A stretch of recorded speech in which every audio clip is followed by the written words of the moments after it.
एका बालकाने थेट महादेवांनाच द्वाराबाहेर रोखले आणि त्याची किंमत त्याला स्वतःच्या शिराने चुकवावी लागली.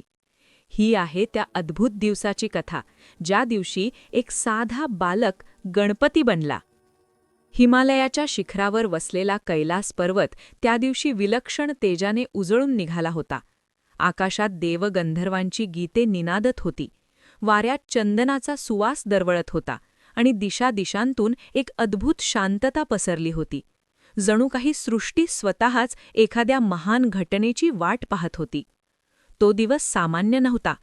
तो दिवस होता सृष्टीत एका अद्वितीय देवतत्वाच्या आगमनाचा.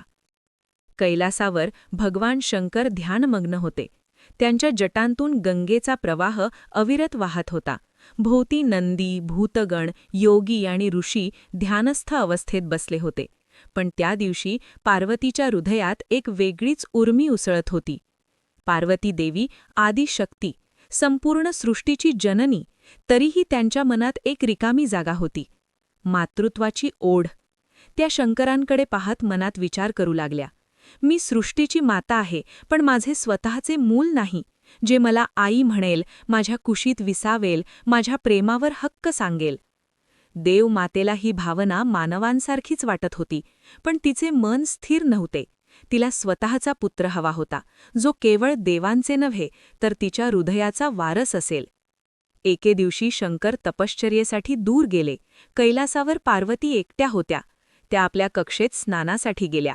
स्नान करताना त्यांनी आपल्या अंगावरील उटी काढली. ती उटी हातात घेताच त्यांच्या मनात एक संकल्प जागा झाला. ह्या उटीपासून मी एक बालक निर्माण करीन, माझाच पुत्र.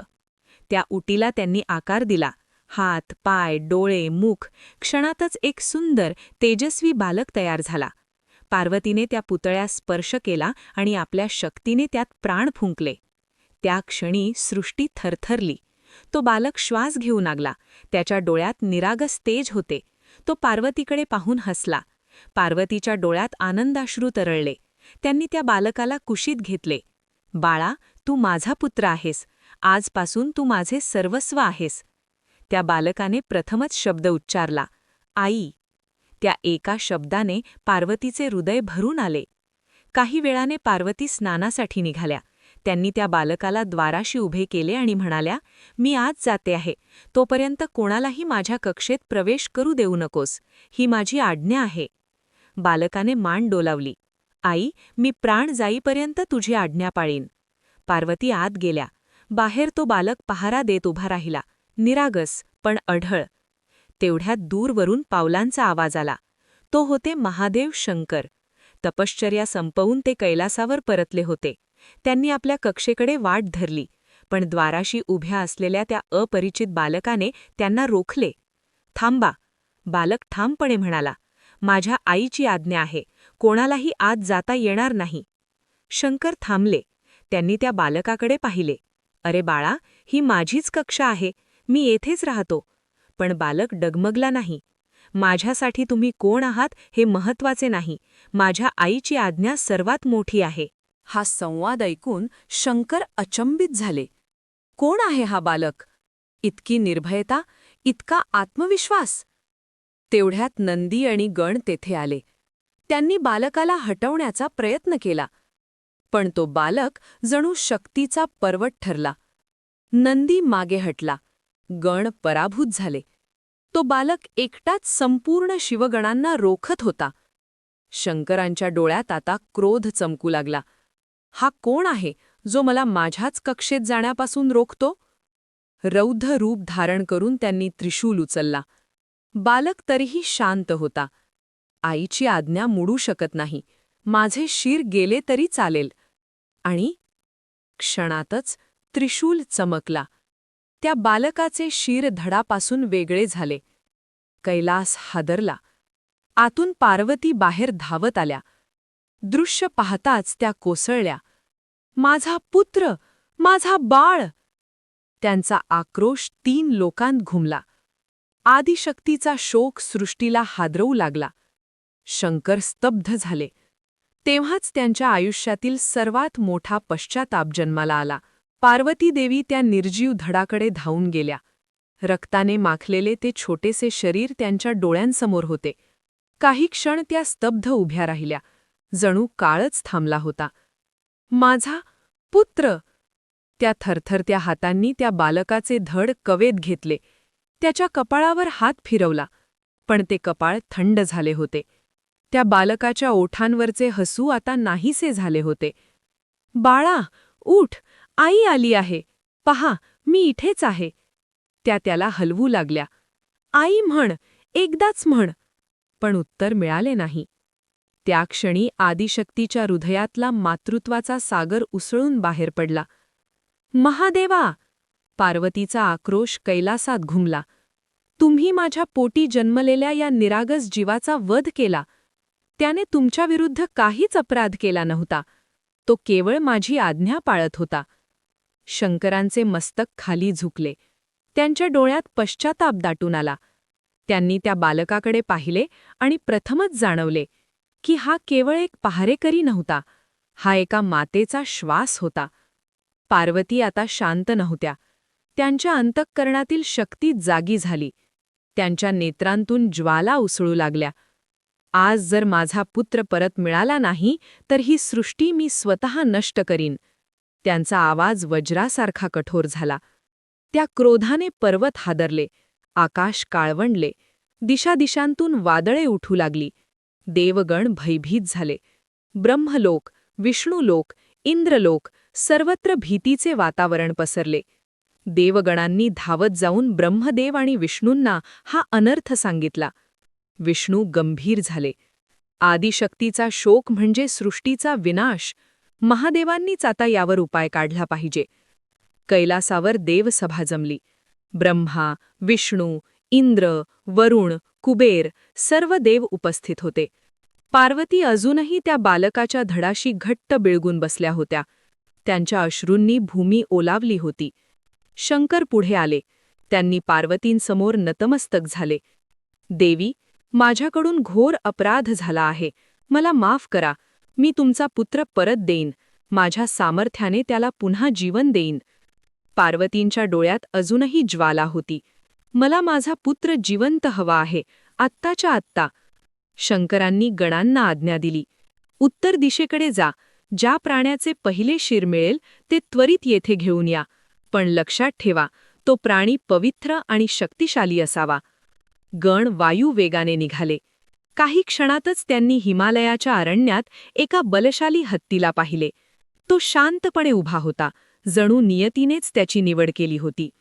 त्या हत्तीचे शीर आदराने कापून गण कैलासाकडे परतले. पार्वती अजूनही त्या बालकाच्या धडाशी घट्ट बिळगून बसल्या होत्या. त्यांच्या अश्रूंनी भूमी ओलावली होती. गण हत्तीचे शीर घेऊन आले. शंकरांनी ते शीर त्या बालकाच्या धडावळी ठेवले. आपल्या दिव्य शक्तीने त्यांनी मंत्रोच्चार केला. उत्तिष्ठ बालक, जीवनम पुनः प्राप्नुहि. त्या क्षणी आकाशात वीज चमकली. गंगेचा प्रवाह थांबला. संपूर्ण कैलास स्तब्ध झाला. हत्तीचे शीर त्या धडाशी एकरूप झाले. आणि त्या बालकाच्या छातीत श्वास हलला. त्याचे बोट हलले, डोळे उघडले. पार्वती थरथरत्या हातांनी त्याचे मुख आपल्या दिशेने वळवले. बाळा, तो हळूच हसला. आई! त्या एका शब्दाने सृष्टी पुन्हा जिवंत झाली. पार्वतीने त्याला घट्ट मिठी मारली. माझा गणेश, माझा प्राण! शंकर पुढे आले. त्यांनी त्या बालकाच्या चरणी मस्तक टेकवले. आजपासून तू गणपती असशील, सर्व गणांचा अधिपती.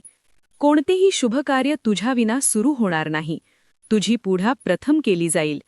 देवांनी पुष्पवृष्टी केली. आकाशातून दुंदुभी वाजू लागल्या. तो दिवस होता फाल्गुन शुद्ध चतुर्थी. तोच दिवस पुढे गणेश जयंती म्हणून ओळखला गेला. कैलासावर आज अपूर्व तेज पसरले होते. देव, ऋषी, गंधर्व, अप्सरा, यक्ष, किन्नर सर्व लोकांतील दिव्य सत्ता त्या दिवशी कैलासाकडे निघाल्या होत्या, कारण आज एका नव्या देवतत्वाचा औपचारिक उदय होणार होता. तो बालक, ज्याने मातेसाठी प्राण अर्पण केले होते, जो शिरच्छेदनानंतरही पुन्हा जीवनात परत आला होता, तोच आता गणेश म्हणून देवसभेत प्रतिष्ठित होणार होता. पार्वती देवी आपल्या पुत्राला कुशीत घेऊन सभेत आल्या. त्यांच्या चेहऱ्यावर मातृत्वाचा अभिमान आणि समाधान झळकत होते. शंकर महादेव सिंहासनावर विराजमान होते, पण त्यांच्या दृष्टीत आज अधिपत्य नव्हते. आज ती दृष्टी एका पित्याची होती. ब्रह्मदेव उठले आणि म्हणाले, आज सृष्टी एका अद्भुत साक्षीदाराची आहे. हा बालक केवळ पार्वतीचा पुत्र नाही, तर तो मातृ आज्ञेचे सर्वोच्च उदाहरण आहे. त्याच्या निष्ठेने सृष्टीला एक नवे तत्व दिले आहे. विष्णू पुढे आले. त्यांच्या मुखावर स्मित होते. जो मातेसाठी उभा राहिला, तोच सृष्टीतील सर्व विघ्नांसमोर उभा राहील. हा बालक केवळ देवांचा नाही, तर सर्व लोकांचा रक्षक बनेल. इंद्र, वरुण, अग्नी, कुबेर सर्व देवांनी गणेशाला वंदन केले. शंकर महादेव उभे राहिले. त्यांच्या हातात सुवर्ण कलश होता. त्यांनी तो गणेशाच्या मस्तकावर ठेवला. आजपासून तू गणपती म्हणजे सर्व गणांचा अधिपती आहेस. सृष्टीतील प्रत्येक कार्य तुझ्या स्मरणानेच आरंभ होईल. तुझ्या नावाविना कोणतेही यज्ञ, व्रत, तप, युद्ध, विवाह किंवा प्रवास सुरू होणार नाही. त्यांनी गणेशाच्या कपाळावर भस्माचा त्रिपुंड लावला. तू विघ्नहर्ता आहेस. लोकांच्या मार्गातील अडथळे दूर करणे हे तुझे कर्तव्य असेल. पण जे अहंकाराने, अन्यायाने चालतील, त्यांच्यासाठी तू विघ्नकर्ता देखील असशील. गणेशाने पित्याच्या चरणी वंदन केले. त्याच्या डोळ्यात अजूनही बाल्याची निरागसता होती, पण त्यात आता दिव्य तेजही चमकत होते. पार्वतीने पुढे येत आपल्या पुत्राच्या हातात मोदक ठेवला. बाळा, हा मोदक म्हणजे ज्ञानाचा गोडवा आहे. जो ज्ञान मिळवेल तोच खरा विजयी ठरेल. त्या क्षणी आकाशातून पुष्पवृष्टी झाली. देवसभेत एक प्रश्न उपस्थित झाला. नारद मुनी म्हणाले, हे महादेवा, सृष्टीत अनेक महान देव आहेत. ब्रह्मा, विष्णू, महेश, सूर्य, इंद्र. मग या बालकाला प्रथम पूज्य का केले जात आहे? शंकर शांतपणे म्हणाले, कारण याने मातेसाठी स्वतःचे शिर अर्पण केले. जिथे निष्ठा आहे तिथेच खरे दैवत्व आहे. जो मातृ आज्ञेला जीवनापेक्षाही मोठा मानतो, तोच सृष्टीला योग्य मार्ग दाखवू शकतो. विष्णूंनी भर घातली. जो आरंभाचा रक्षक आहे, तोच अंतालाही दिशा देतो. म्हणूनच प्रत्येक शुभकार्याची सुरुवात गणेशस्मरणाने होईल. तेव्हाच सृष्टीत एक नियम कोरला गेला. ओम गंग गणपतये नमः. या मंत्राविना कोणतेही कार्य पूर्णत्वाला जाणार नाही. गणेशाच्या भोवती दिव्य प्रभामंडळ निर्माण झाले. त्याचे विशाल कर्ण म्हणजे सर्वांचे दुःख ऐकण्याची क्षमता. त्याचे मोठे मस्तक म्हणजे अमर्याद बुद्धी. लहान नेत्र म्हणजे एकाग्रता. वक्र सोंड म्हणजे अडथळ्यांतूनही मार्ग काढण्याची कला. उंदीर वाहन म्हणजे अहंकारावर नियंत्रण. देवांनी पाहिले, हा केवळ देव नाही, हा तत्व आहे. तो दिवस केवळ गणेशाचा जन्मदिवस नव्हता. तो दिवस होता बुद्धी, निष्ठा आणि मातृभक्तीच्या विजयाचा. म्हणूनच फाल्गुन शुद्ध चतुर्थीचा दिवस गणेश जयंती म्हणून साजरा होऊ लागला. देवसभेतील अभिषेकानंतर गणेशाचे तेज दिवसेंदिवस वाढू लागले. कैलासावर जिथे नजर जाई तिथे त्या बालदेवाचे स्मित दिसत असे. त्याच्या उपस्थितीने वातावरणात एक वेगळाच आनंद निर्माण झाला होता. पार्वती देवी आपल्या पुत्राकडे पाहून तृप्त होत होत्या, तर शंकर महादेव त्याच्यात भविष्याचा आधार पाहत होते. एके दिवशी ब्रह्मदेवांनी देवसभेत प्रश्न उपस्थित केला की, हे महादेवा, हा गणपती आता प्रथमपूज्य ठरला आहे, पण त्याच्या तत्वाला सृष्टीत कसे रुजवायचे? लोकांना त्याच्यातील बुद्धी आणि विवेक कसा कळणार? शंकर काही क्षण शांत राहिले. मग म्हणाले, गणेशाला केवळ देव म्हणून नव्हे, तर जीवन मार्गदर्शक म्हणून सृष्टीसमोर आणावे लागेल. त्याच्यासोबत 2 दिव्य शक्ती देऊया, सिद्धी आणि बुद्धी. त्या क्षणी आकाशातून 2 तेजस्वी कन्या अवतरल्या. एकीच्या नेत्रांत ध्येयपूर्तीचे तेज होते, ती होती सिद्धी. दुसरीच्या मुखावर विवेकाचे शांत हास्य होते, ती होती बुद्धी. शंकर म्हणाले, या 2 शक्ती गणेशाच्या संगती राहतील. जो गणेशाचे स्मरण करील त्याला बुद्धी मार्ग दाखवेल आणि सिद्धी त्याच्या प्रयत्नांना यश देईल. पार्वतीने आपल्या पुत्राकडे पाहून विचारले, बाळा, तुला या दोन्ही शक्ती स्वीकारायच्या आहेत का? गणेश नम्रपणे म्हणाला, आई, मला काहीही स्वतःसाठी नको, पण जर या शक्तींमुळे जगाचे कल्याण होणार असेल तर मी त्या स्वीकारतो. त्या क्षणी सृष्टीत एक नवा नियम प्रस्थापित झाला. जिथे गणेश तिथे बुद्धी, जिथे बुद्धी तिथे सिद्धी. देवगण आनंदित झाले. नारद मुनी वीणा वाजवत म्हणाले, आज सृष्टीला एक असा देव मिळालाय जो लोकांना केवळ वर देणार नाही तर योग्य मार्गही दाखवेल. याच काळात एक अद्भुत घटना घडली. एकदा देवांमध्ये चर्चा सुरू झाली. सृष्टीतील सर्वात मोठी गोष्ट कोणती? कोणी म्हणाले शिवतत्व सर्वात महान आहे, कोणी म्हणाले विष्णूचे पालनकार्य सर्वोच्च आहे, तर काही म्हणाले ब्रह्मदेवांची सर्जनशक्तीच सृष्टीचा पाया आहे. हा वाद वाढत गेला. तेव्हा शंकर म्हणाले, याचा निर्णय गणेश करील. गणेश हसला. जर सृष्टीतील सर्व देव पृथ्वी, आकाश आणि दिशांचा एक फेरा मारून येतील तर जो आधी येईल तो सर्वात श्रेष्ठ ठरेल. सर्व देव वायुवेगाने निघाले. सूर्य, इंद्र, वरुण, अग्नी, वायू सर्व दिशांकडे धावले. पण गणेश मात्र शांतपणे आपल्या मातापित्याभोवती प्रदक्षिणा घालू लागला. पार्वती आश्चर्याने म्हणाल्या, बाळा, तू निघत नाहीस? गणेश नम्रपणे म्हणाला, आई, पिता, तुम्हीच माझ्यासाठी संपूर्ण सृष्टी आहात. ज्याने मातापित्याची प्रदक्षिणा केली त्यानेच खऱ्या अर्थाने त्रिलोकांची प्रदक्षिणा केली. थोड्याच वेळात इतर देव परतले, पण गणेश आधीच आपल्या जागी उभा होता. शंकर हसले. आज गणेशाने सिद्ध केले, बुद्धी ही शक्तीपेक्षा मोठी असते. त्या दिवसापासून गणेश केवळ विघ्नहर्ता राहिला नाही, तर तो बुद्धीचा अधिपती ठरला. लोकांनी जाणले, जो गणेशाचे स्मरण करतो तो अडथळ्यांतूनही मार्ग शोधतो, कारण त्याच्याजवळ केवळ शक्ती नसते तर विवेक असतो. फाल्गुन शुद्ध चतुर्थीचा दिवस म्हणूनच विशेष मानला जाऊ लागला. तो केवळ जन्माचा दिवस नव्हता, तर बुद्धीच्या विजयाचा उत्सव बनला. कैलासावर आनंदाचे दिवस सुरू होते. गणेश सर्व देवांचा लाडका बनला होता. त्याची निरागस बुद्धी, गोड हास्य आणि अडथळ्यांतून मार्ग काढण्याची कला पाहून देवही आश्चर्यचकित होत. सिद्धी आणि बुद्धी त्याच्या सेवेत सदैव तत्पर होत्या. एके दिवशी फाल्गुन शुद्ध चतुर्थीचा दिवस उजाडला. पार्वतीने आपल्या पुत्रासाठी विशेष मोदक बनवले. गणेशाला मोदक अत्यंत प्रिय. तो आनंदाने मोदक खात खात कैलासावर फिरत होता. त्याचे पोट भरले पण मन तृप्त नव्हते. त्याने आणखी मोदक खाल्ले. रात्री तो आपल्या वाहनावर उंदरावर बसून भ्रमण करीत होता. आकाशात पूर्ण चंद्र तेजाने चमकत होता. चंद्रदेव आपले सौंदर्य पाहून गर्विष्ठ झाले होते. तेवढ्यात चंद्राची नजर गणेशावर पडली. मोठे पोट, उंदरावर बसलेला, हातात मोदक. चंद्र हसला. अरे, हा कसला देव? एवढे पोट आणि उंदरावर स्वार, याला लोक पूजतात.